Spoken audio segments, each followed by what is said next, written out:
Hello and welcome back to probably shouldn't be recording this episode 23. I have just picked up my phone from getting the screen repaired, so it's like having a brand new phone, which is pretty awesome. If you guys live in Colorado, I don't know if they're nationwide or not, but if you live in Colorado and you have a computer or you like technology or any kind of stuff like that, there is this amazing place here called Micro Center that has literally everything you can want. Also, they're known for how cheap their not flash drives, but uh, they're whatever. They're good. They're awesome. I literally dropped my phone off. 2 hours later, it was done, and I paid $0. But that was because of lovely Apple Care. So can't give Micro Center all of the credit there. So yeah, uh, we are 4 days away from my surgery, and in preparation, this surgery is about as routine as you can get. Um, that being said, I still went ahead, especially because I am going underneath anesthesia, that I uh, thought it would be, and I'm 42, so I figured it would be a good idea to fill out the last will and testament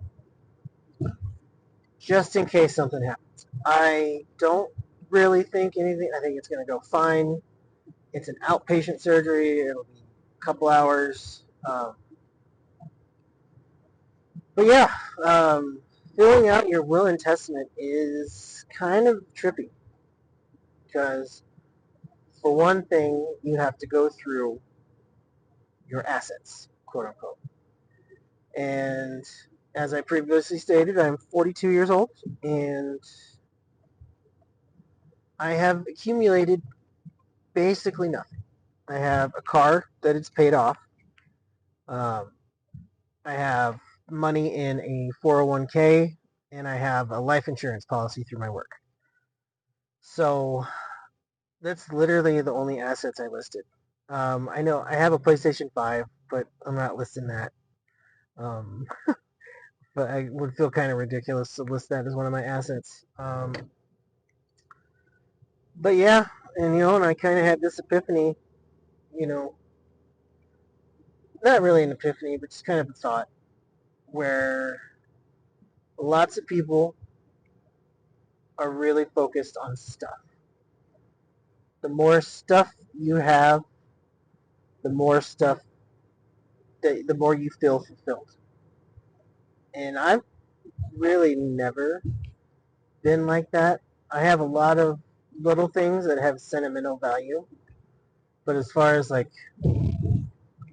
cars, houses, boats, all that kind of dumb shit that white people get into, um,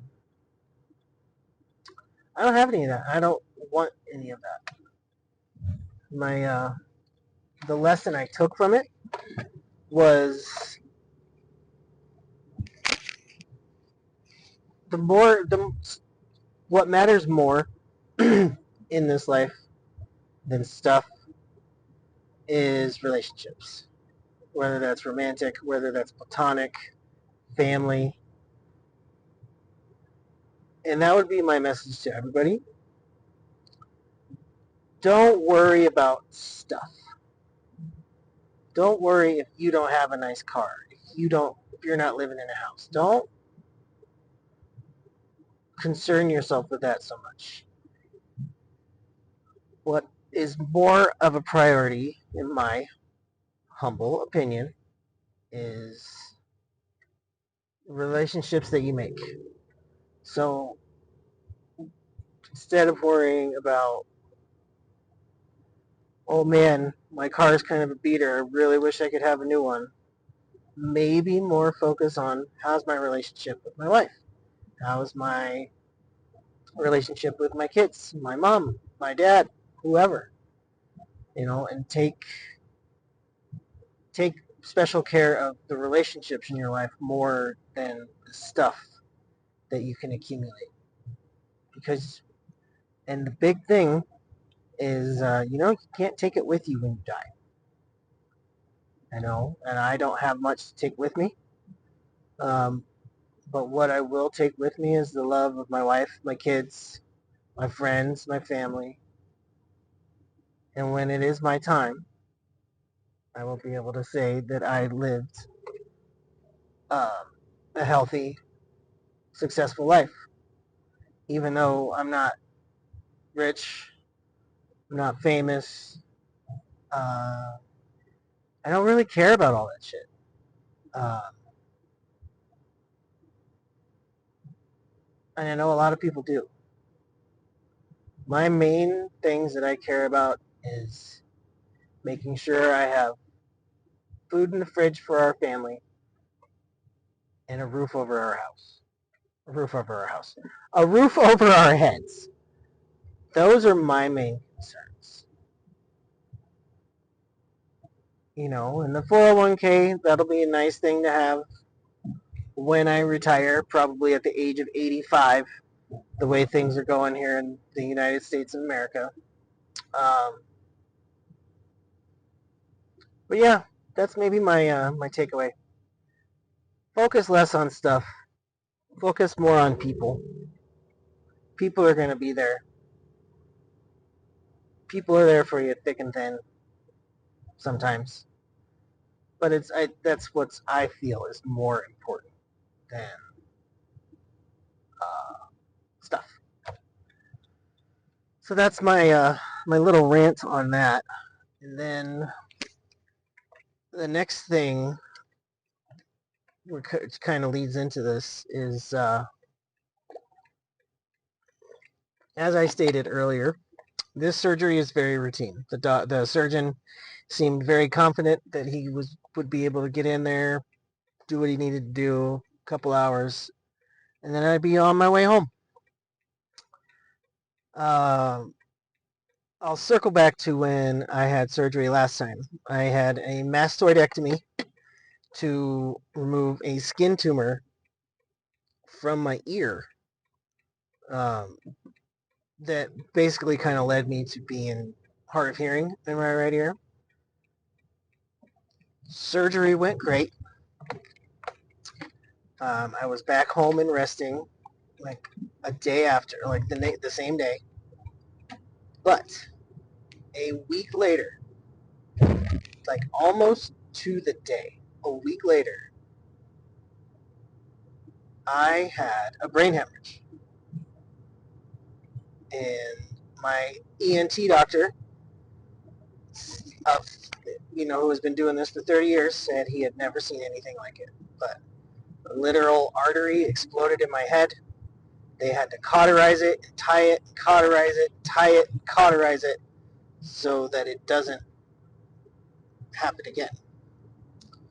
Now me, I haven't had surgery since. So this next one, in 4 days, clearly it's on my mind of, well, um, the last surgery was routine. Everything was fine. A week later, I almost died. So I don't want it to be like that. I need positive energy. I need positive thoughts. But I mean, the doctor said I should be good to go back to work in a week. I am taking 2 weeks just to be on the safe side. I'll be back to work on April 3rd. But yeah, I am nervous. And I know you might think it's silly because it's a hernia surgery. But because of the way my last surgery went, I'm nervous. Uh, I think it'll be okay. But surgery's scary, even if it's routine, because you never know what can happen. And I really, really hope and really I'm really positive that everything's going to go fine. Surgery's going to go fine. Recovery's going to go fine. I'll be back to work. Everything will be great. But yeah, surgery's scary. You guys, not sure how many of you out there have had any kind of surgery. I don't plan on having many more. But here it is. I'm nervous as hell. We'll see. We'll see how it goes.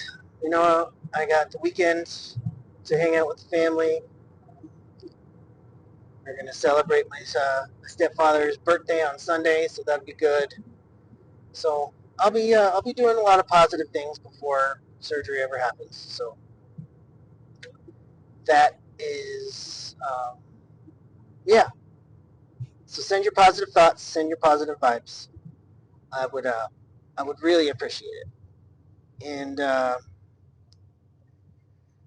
so the last thing I want to talk about is, so I am going out. I'm going to hang out at a hookah bar later on with I would say, other than my wife, my best friend. His name is Justin. I have known this man for 17 years.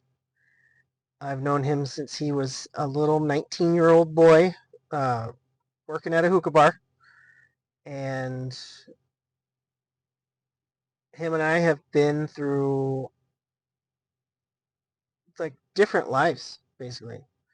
Um, I first met him at the ripe age of 26, and we were hanging out in bars, and here in walks Justin, who's 19, but of course everybody at the hookah bar knows the owner of the bar, so they all get in and they all drink. And of course this is when I was drinking. So him and I got faded a lot. We had some wild nights, did a lot of drugs together. It's been it's one of the more rewarding friendships. It's super rewarding now to see this man. He was a boy. I'm not gonna lie. He was a boy when I met him. He was a boy. I kind of was too, but an older boy. Really didn't have any kind of structure, And here we are, 17 years later. I'm married, 3 kids, uh, got a couple cats, and then there's him. He's been living with his partner for a couple years now. Marriage is on the table, but they're not in any rush. He's going to open, he's working in food so he can save money so he can open his own karate school. Like, he's got a business plan and everything.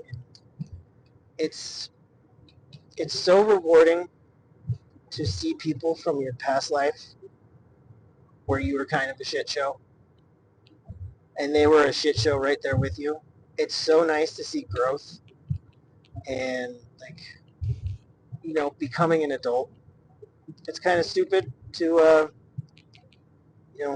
nobody really likes being an adult. I don't think so anyway.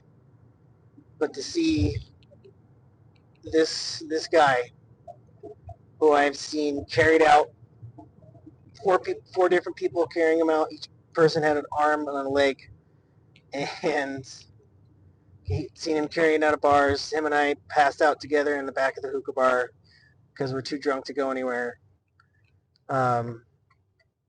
Seeing him become the person he is super rewarding for me.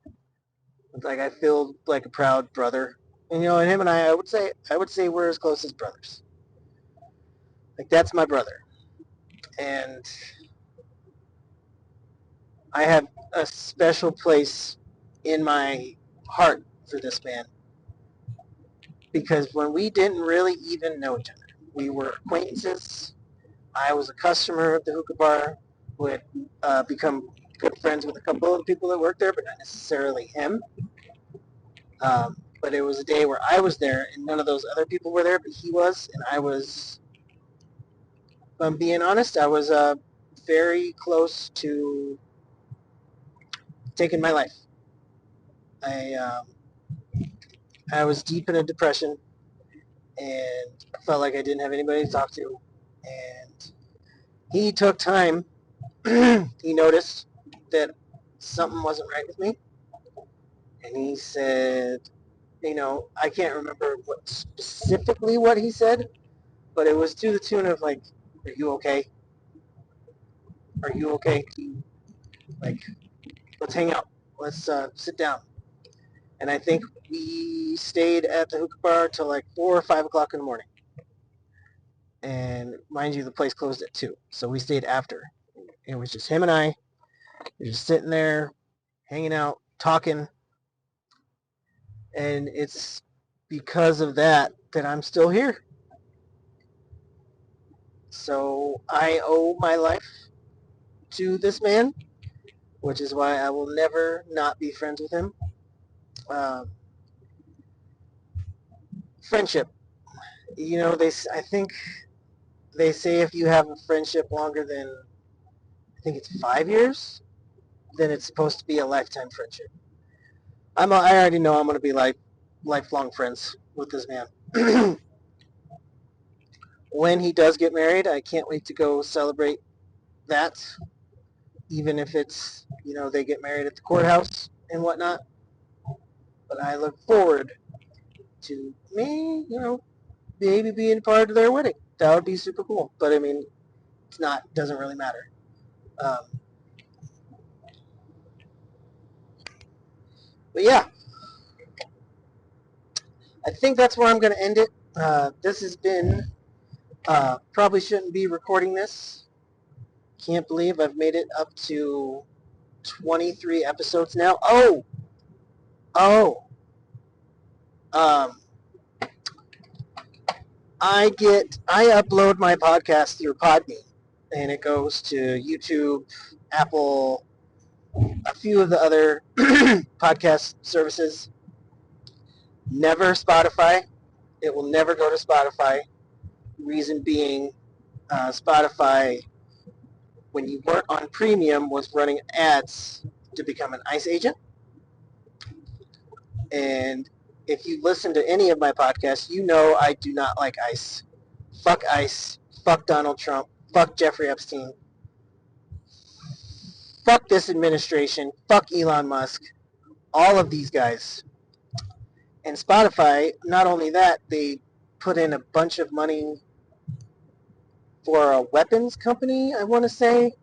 And that weapons company ended up being, you know, an AI weapons company. Something like that. I don't know. I don't know the exact information. It could all be hearsay. But it was mainly the ICE thing that I was like, no, I don't need to have my podcast on there. If you don't have the if you don't have the premium version, you're going to hear all those ads during my podcasts, and it'll go from me saying fuck ICE, and then commercials will happen like join ICE today, you get a bonus, blah blah blah, and I didn't want to even deal with that shit. So circling back, I upload my stuff on Podbean, but it also gives me like statistics of where people are listening from. And not only is there somebody in Spain listening to me, there's a couple people in Hong Kong and a person in Germany. So my podcast is literally being listened to all over the world. And you guys have no idea how crazy that is to me. I did this podcast on a whim, bought myself a $5 mic from Five Below, and I just record podcasts while I drive. And for me to be listened to in another country that's across the world is mind-blowing. It's mind-blowing, but it's pretty cool. So special shout out to those people listening in Hong Kong and Germany and Spain and the United States. I can't verbalize how much it means to me that you guys take time out of your day to listen to me. So I'm very appreciative of all of you for taking the time and going on this journey with me. I mean, it's been 23 episodes now. I will be going on a little bit of a break because of my surgery. So this will be like a see you later kind of podcast where I go a little bit longer so that, I don't know what I was trying to say there. I literally lost my train of thought. Are you turning or not? Sorry, idiots in front of me. Yep, this lane is continuous, sir. Let's go. Anyway, guys, thank you so much for listening. I am your host, Josh Love. I appreciate every single one of you for listening. Have a great day. If you go anywhere, make sure you go with love. Bye, guys. Love you.